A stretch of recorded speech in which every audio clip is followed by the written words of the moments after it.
Bonjour, bonsoir chers frères et sœurs. Je vous salue chers amis, vous qui aimez l'histoire. Alors je vais poursuivre la série de vidéos sur l'ouvrage de Sarwat Anis Al-Asyouti intitulé Origine égyptienne du christianisme et de l'islam. Voilà. Alors voilà ce que Sarwat Anis écrit. Les textes égyptiens parlent constamment de la voie à suivre en ce monde et dans l'autre. C'est tout d'abord la voie en ce monde. Le sage Ptah-Hotep, souvent on dit Ptah-Hotep, voilà. Au 26e siècle avant Jésus-Christ, enseigne: si tu désires que ta conduite soit bonne, détourne-toi du mal. Mirikare, vers le 22e siècle avant Jésus-Christ, rappelle que la bonne conduite en ce monde est nécessaire pour atteindre l'au-delà. Celui qui y parvient sans avoir péché sera là-bas comme un dieu. Bon. Amenhotep, vers 1400 avant Jésus-Christ, compose des enseignements pour diriger les hommes sur le chemin de vie. Tu trouveras dans mes paroles un trésor de vie et ton corps sera florissant sur la terre. Le chemin de vie, c'est la conduite morale qui procure le bonheur matériel et spirituel. Fais le bien et tu réussiras. Sois indulgent envers le débiteur pauvre. C'est de même la conduite nécessaire pour gagner la vie éternelle.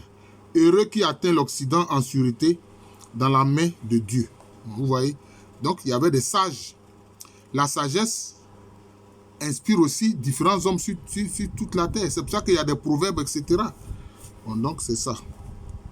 Mais on trouve aussi cette sagesse dans la Bible comme dans le Coran. Les sages égyptiens, bien avant Moïse et les prophètes hébreux, prônent une perfection morale très proche de notre idéal chrétien de vertu, de charité, affirme un savant catholique versé dans l'égyptologie. Comme cette probité est conçue chez Amenhotep, surtout sous un angle religieux, chemin de vie et voie de Dieu, en sont arrivés à être considérés comme locution équivalente. Tel est le cas chez Pétosiris au IVe siècle avant Jésus-Christ. Alors on dirait que ce dernier l'a écrit: je vous guiderai vers la voie de la vie, la bonne voie de celui qui obéit à Dieu. Heureux celui que son cœur conduit vers elle. Celui dont le cœur est ferme sur la voie de Dieu. Affermi est son existence sur la terre. Celui qui a dans l'âme une grande crainte de Dieu. Grande est sa félicité sur la terre, la crainte de Dieu. Voilà, donc, comme on parle. Commencement de la sagesse. Et encore, c'est un béni de Dieu celui qui s'applique à suivre sa voie. Il est utile de marcher sur la voie de Dieu. Celui qui se tient sur la voie de Dieu, il passe toute sa vie dans la joie. Celui qui marche sur ta route, il ne trébuche pas. Mettez-moi sur le chemin des suivants de Dieu. Le chemin de Dieu, c'est la voie du bien et de la justice. Elle est bonne, la route de celui qui est fidèle à Dieu. J'ai fait le bien sur la terre et mon cœur est complu sur le chemin de Dieu. Je faisais ce qu'il aimait. J'ai pratiqué la justice, j'ai détesté l'iniquité. Heureux celui qui aime Dieu, il arrivera à sa tombe sans accident. Alors quelquefois on voit certains qui disent non, de tout cela, le christianisme a plagié, l'islam a plagié. Mais la sagesse inspire toujours les hommes. Et la sagesse est fidèle. Elle ne change pas sa parole. La voie du bien en ce monde mène à la bonne voie dans l'autre. Les routes de l'au-delà sont pleines de dangers qui guettent le défunt. Seule la bonne voie conduit au salut. Les textes des sarcophages, 2000 ans avant Jésus-Christ, abondent en citations. Ne guide pas la défunte sur une voie inconnue ou une voie sinueuse qui fait des tours et des détours. Guide-la sur la voie de Dieu. Montre-moi la voie au milieu des ténèbres. La voie du vigilant qui mène à l'île de joie. Celui qui connaît la voie ne périra jamais. Il vivra des myriades et des myriades d'années. Donc ça veut dire que c'est comme quoi une vie éternelle, des myriades d'années. Ouvrez-moi la voie. réclame le défunt arrivé aux portes du ciel. Que Ra te donne la bonne voie. C'est le chemin de lumière pour passer au travers des ténèbres, le chemin de la vérité et de la justice. Maat, le chemin d'Osiris. Voilà, donc vous voyez, c'est ça. Qu'Isis montre le chemin, la voie qui mène à l'île des justes, la voie de l'éternité. Toujours la bonté, la charité, la vérité, la justice, la bonté, voilà. Le livre des morts, quelques siècles plus tard, reprend ce thème. Mon cœur a toujours été fidèle à la voie du bien. Le mal n'a jamais habité mes pensées. J'ai suivi le chemin de la vérité et de la justice. Je marche vers la lumière du jour éternel. Je connais les chemins mystérieux de la région des morts. Et les sentiers des champs des bienheureux ne me sont pas étrangers. Vous voyez, les champs des bienheureux. C'est ça. Les champs Dialou. C'est ce que les Grecs ont repris en appelant ça les Champs-Élysées. Suivez mon regard. Montrez-moi le chemin à suivre. Ouvrez-moi la voie vers la demeure d'Osiris. Que la voie soit ouverte pour mon âme. Osiris, c'est l'homme juste. Voilà. L'homme juste, donc l'homme divinisé. Une fois mis sur la bonne voie, le défunt atteindra les champs des bienheureux. Là, dit Pétosiris au IVe siècle avant Jésus-Christ, il vivra de la nourriture des âmes parfaites, la communion. Il mangera le pain dans les champs du repos. Et Nout, le ciel, c'est-à-dire l'attribut divin du ciel, lui donnera l'eau qui coule du sycomore, qui est un arbre, disons, de ce champ des bienheureux, de ce lieu des bienheureux. Voilà. Les notions égyptiennes concernant la voie se rencontrent dans le christianisme et en islam. L'expression la voie de Dieu, aussi ancienne que les textes des sarcophages 2000 ans avant Jésus-Christ, figure dans le Nouveau Testament. Jésus enseigne la voie de Dieu. Grandes et merveilleuses sont tes œuvres, justes et droites sont tes voies, dit l'Apocalypse. Et tout comme dans les textes égyptiens, le chemin de vie est la voie de Dieu, la voie de la vérité et justice, Maat, précisément une seule et même notion. Je suis le chemin, la vérité et la vie. Mais ici, on voit que Jésus-Christ s'identifie à cela, c'est lui, sa personne. Il dit que c'est sa personne qui est le chemin, la vérité et la vie. Voilà. Donc, mais ça fait référence quand même aussi à la Maat, la vérité. Mais il dit que c'est sa personne. Voilà. Donc, voilà la petite différence. La voie désigne dans le Nouveau Testament les règles de conduite de l'homme. Le thème des deux voies, celle du bien et celle du mal, est développé par l'Évangile selon Matthieu d'une manière qui rappelle les notions égyptiennes. Les textes des sarcophages datant du Moyen Empire, issus de la Révolution populaire victorieuse de 2200 avant Jésus-Christ, présentent le thème des deux voies en des termes optimistes. Large et plaisante est la voie de l'Occident, la vie éternelle. Aussi faut-il la prendre. Mais étroite et difficile est la voie de l'Orient, la vie en ce monde. Voilà. C'est pourquoi doit-on l'éviter. L'Évangile selon Matthieu donne au thème des deux voies une tournure pessimiste qui reflète l'injustice régnant dans l'Empire romain. Entrer par la porte étroite, large en effet et spacieuse. Spacieux est le chemin qui mène à la perdition, et il en est beaucoup qui s'y engagent. Mais étroite est la porte et resserré le chemin qui mène à la vie, et il en est peu qui le trouvent. Mais le chemin, dans le christianisme, c'est une personne, c'est la personne de Jésus-Christ. Voilà la différence. La voie dans le Nouveau Testament finit par désigner le christianisme, la voie de la justice, la voie du salut, la voie droite. Non, la voie désigne la personne de Jésus, pas le christianisme en tant que religion, etc. Non, c'est la personne. Sur ce plan-là, je pense que Sarwat Anis se trompe un peu. L'islam fait de l'exhortation à la voie la prière quotidienne, l'ouverture du Coran, la Fatiha, implore Allah en disant « Conduis-nous dans la voie droite ». La voie droite, tout comme dans la pensée égyptienne, c'est le chemin de la vérité. Pour l'Égyptien, c'est la voie du bien. Pour le chrétien, il dit le christianisme. Non, pour le chrétien, c'est le Christ Jésus. Ce n'est pas le christianisme. Et pour le musulman, l'islam. Tout comme Jésus est le chemin, la vérité et la vie. Donc voilà, c'est ça, c'est une personne. Muhammad, de même, est la voie droite. Bon, est-ce que c'est ce que Muhammad dit? Lui, il n'est que le porte-parole de la voie droite. La voie droite, c'est la voie que montre Allah, qui indique Allah. Ça veut dire que ouais, il est le messager d'Allah. C'est Allah qui est Dieu et lui, il est son messager. Voilà, c'est comme ça. Maintenant, lui, il dit que la voie droite, c'est la personne de Muhammad. Muhammad n'a pas dit ça. Il dit que c'est Allah qui montre la voie droite et lui, c'est lui qui en rend témoignage, c'est lui qui prophétise cela. La voie de la Fatia. Pardon, la phrase de la Fatia. La voie de ceux à qui tu as donné tes bienfaits signifie la voie des croyants, des prophètes, des justes. Ceux-là ne sont ni l'objet de ton courroux, ni les égarés. L'expression « ceux qui sont l'objet de ton courroux » et le terme « les égarés » ont soulevé de vives discussions. D'après certains interprètes, notamment l'éminent At-Tabari, ceux qui sont l'objet de ton courroux seraient les juifs et le terme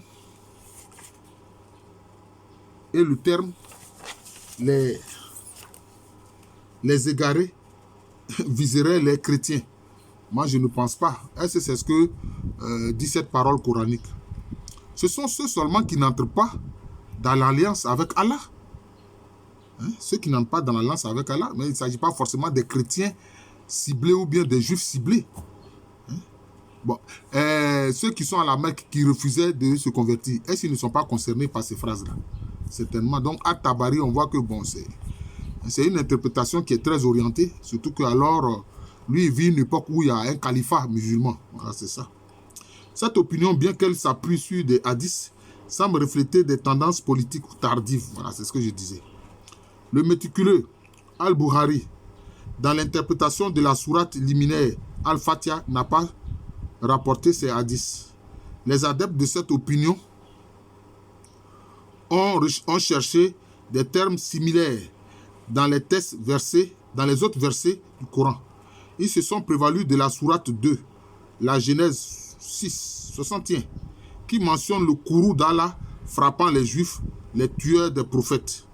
Mais la sourate 2, la Génisse, date de Médine, après les démêlés avec les Juifs, alors que la Fatiha a été révélée une décade plus tôt à la Mecque, c'est-à-dire 10 ans plus tôt à la Mecque, ville non habitée par des Juifs.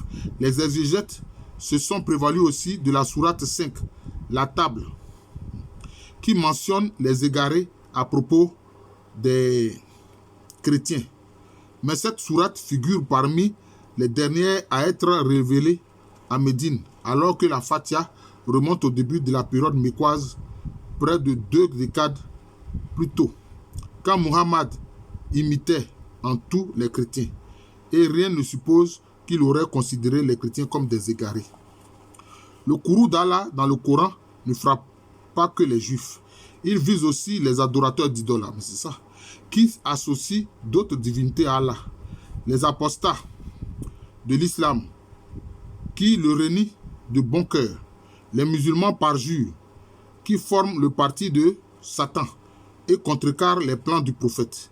Les parjures dans la procédure de l'Ahan, en cas de soupçon d'adultère sans témoin, ainsi que les adorateurs du Tagout, Satan. Ça, ce nom Tagout là, je ne savais pas. Un autre nom de Satan. Qu'Allah a transformé en singe et en porc. De même, le Coran emploie le terme égaré pour désigner diverses catégories de personnes, notamment les païens, adorateurs des étoiles, les mauvais riches, païens de la Mecque, les méchants dont les bonnes œuvres sont légères, les apostats de l'islam, ceux qui désespèrent de la miséricorde divine, ceux qui dénient la résurrection des morts et le jugement dernier, le père idolâtre d'Abraham, Terah. C'est pour ça que l'ancien nom d'Abraham, c'est Ben Terah, fils de Terah. Moïse, avant sa levée, les Arabes musulmans, avant l'islam, Muhammad lui-même, avant son apostolat, était un égaré qu'Allah a conduit dans la bonne voie. Aussi, d'autres interprètes de l'islam, notamment l'éminent Al-Baïdawi, considèrent la phrase « qui ne sont ni l'objet de ton courroux ni les égarés » comme un simple badal, soit une phrase qui tient lieu de la phrase précédente, ceux à qui tu as donné tes bienfaits, et est un attribut, sifa, qui l'explique. Ceux à qui tu as donné tes bienfaits dans le bien suprême, la foi, sont exemples de courroux divin et de l'égarement. Al-Badawi refute l'opinion d'après laquelle il s'agirait des juifs et des chrétiens. Il se prévaut d'autres versets coraniques pour arriver à des conclusions différentes. La catégorie de ceux qui forment l'objet de courroux divin vise les rebelles, alors que le terme les égarés indique ceux qui ignorent Dieu.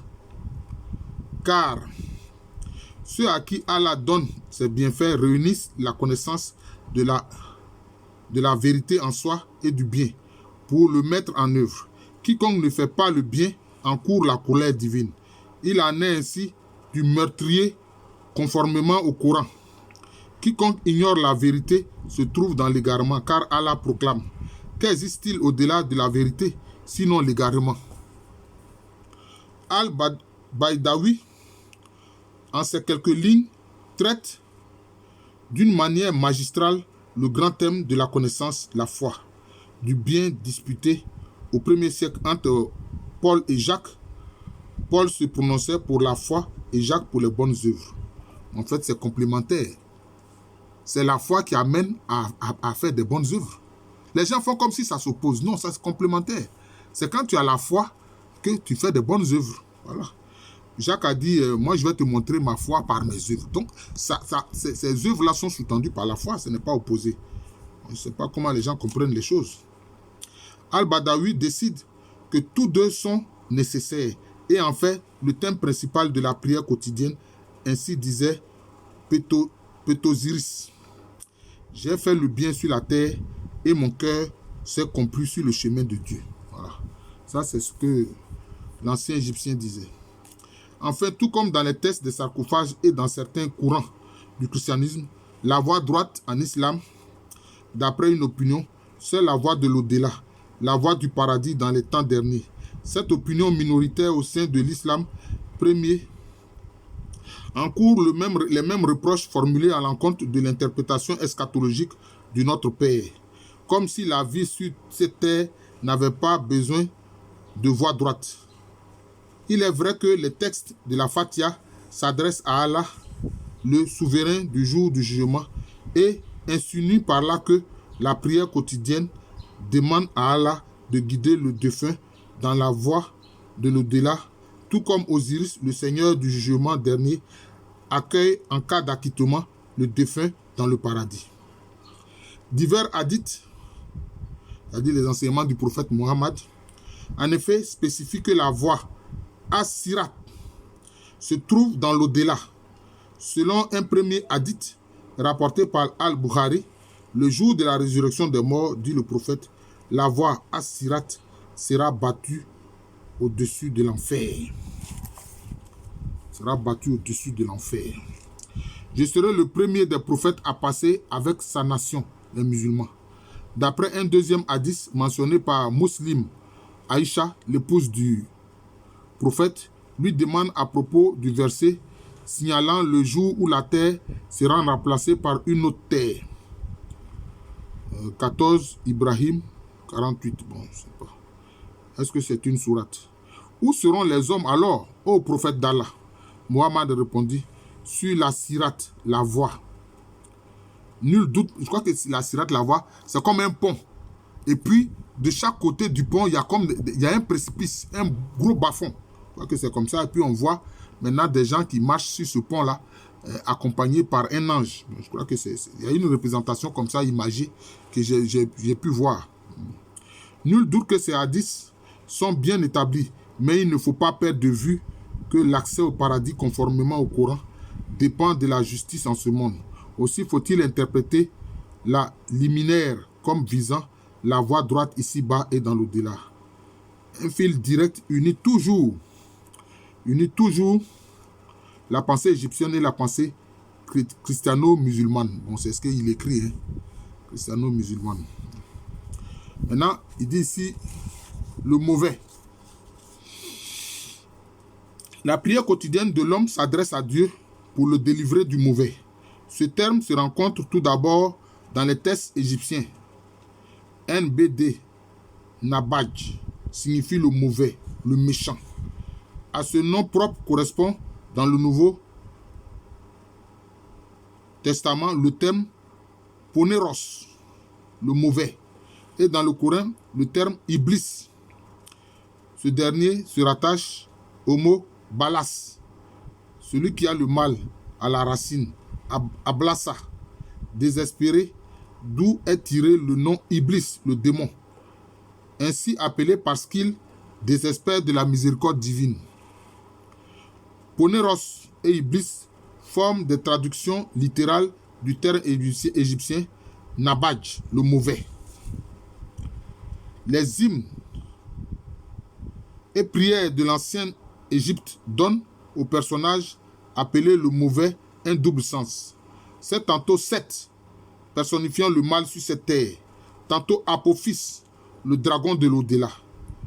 Bon, or, on parle du dragon dans le livre de l'Apocalypse, voilà, qui barre la route aux trépassés et les empêche d'atteindre la béatitude éternelle et de contempler la face de Dieu bon, Osiris. Seth et Apophis constituent dans l'au-delà une notion unique. Seth aussi là-haut attrape les âmes et se nourrit de putréfaction. Voilà, affaire de poti-pota là. Dans les textes des sarcophages et le livre des morts, parce que les anciens Égyptiens, le défunt craignait d'être contraint de se nourrir de ses excréments et de ses déjections. Voilà, c'est ça, c'est ce qu'ils craignaient, parce que ce sont des abominations. Dans les textes des sarcophages et le livre des morts, au 2e millénaire avant Jésus-Christ, le défunt dans l'au-delà repousse le démon Apophis qui menace son passage. Il maîtrise Seth, le ligote, lui perce le cœur. Délivre-moi du démon, délivre-moi de cet esprit démoniaque qui guette dans les ténèbres, qui s'empare des âmes et dévore les cœurs. J'arrive pour vous délivrer des péchés qui vous accablent. Regardez, je vous apporte les biens suprêmes, la vérité, la justice, c'est-à-dire la Mahat. Voilà. Ô Osiris, délivre-moi de tes messagers faiseurs de plaies, instigateurs de sanctions, qui sont sans indulgence, car j'ai pratiqué la justice pour le maître de la justice, c'est-à-dire Osiris. Seth a donné Satan. En voici l'explication étymologique. Seth en égyptien, STS, Satash, contient dans sa racine les deux consonnes S et T. Parmi les mots dérivés de cette racine figure le terme STI, allumer une torche, un feu. Dans les textes des sarcophages, le démon brûle en enfer. Les deux consonnes ST interchangeables avec ST donnent en arabe le verbe chata, être brûlé. C'est de ce verbe qu'est dérivé le mot shaitan en arabe et Satan en araméen, d'où sont tirés le Satan du Nouveau Testament et le shaitan du Coran. Je vais m'arrêter là. Voilà, je vais m'arrêter là. Je crois que nous allons poursuivre prochainement. Mais on tire vers la fin de cette série sur l'ouvrage de Sarwat Anis al-Asyouti concernant intitulé Origine égyptienne du christianisme et de l'islam. Je vous remercie, je vous souhaite une bonne soirée. Voilà. Je suis le professeur Alou Kwame René, professeur titulaire d'histoire à l'université Félix Houphouët-Boigny, université qui est à Abidjan, c'est à Cocody. C'est en Côte d'Ivoire, un pays situé en Afrique de l'Ouest. Merci encore et bonne soirée à tous.